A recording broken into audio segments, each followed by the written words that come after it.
All right, I'm going to explain on page 114, coach example number 1. This one is a little bit tricky. I ended up not using this, but I'm writing the numbers out over here. So we need to figure out what the rule is to find the missing number, and then also try to describe this rule in another way. So to begin, we are starting with 8 and 5. So I want to think of different ways to get from 8 to 5. And I know it's going down and it can't be division. So this one is going to be subtraction. So 8 minus 3 gives us 5. Now for the next two terms, it is not going to be subtract 3.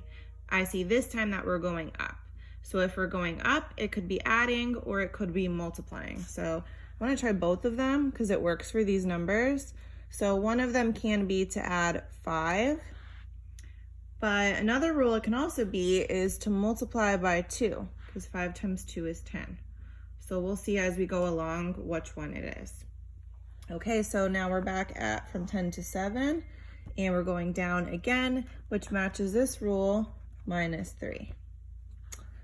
So now we're going up from 7 to 14. So we want to decide, do we think this rule is adding 5 or multiplying by 2? And I know that 7 plus 5 is not 14, but 7 times 2, meaning our rule is probably multiply by 2. Let's keep going and see. All right, this one, I'm gonna assume it's again minus 3, which gives us 11. And now we have 11 to 22, and that one is multiply by 2.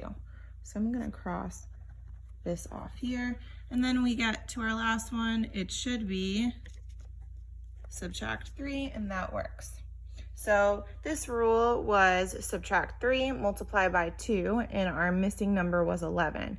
Now, if I were to describe this pattern in another way, I can also think of them being even and odds. I see it goes an even number, an odd number, even, odd, even, odd, even, odd.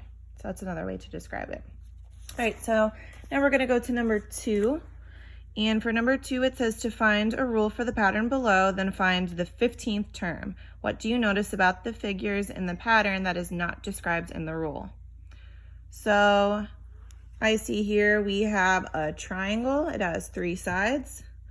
And then I see a rectangle with 4 sides. And then 1, 2, 3, 4, 5. That is called a pentagon with 5 sides. And then 1, 2, 3, 4, 5, 6 sides is a hexagon. And we go back to the triangle, rectangle, pentagon, hexagon.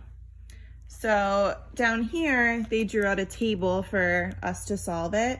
And we see that they left us up at 8, and then here we are at 9. So they're starting back at the triangle. So I can just look after the triangle is the rectangle, and I'm just gonna write the sides. It has 4 sides.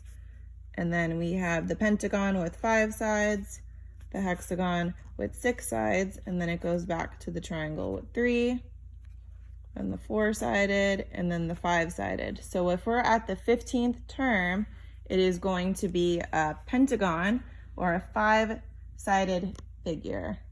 And down here, we already did that. It says the number of sides of the figure increases by. So throughout this rule, it started at 3 and it went to 4, 5, 6, then 3, 4, 5, 6. And then we just extended our table to figure out what the 15th term was.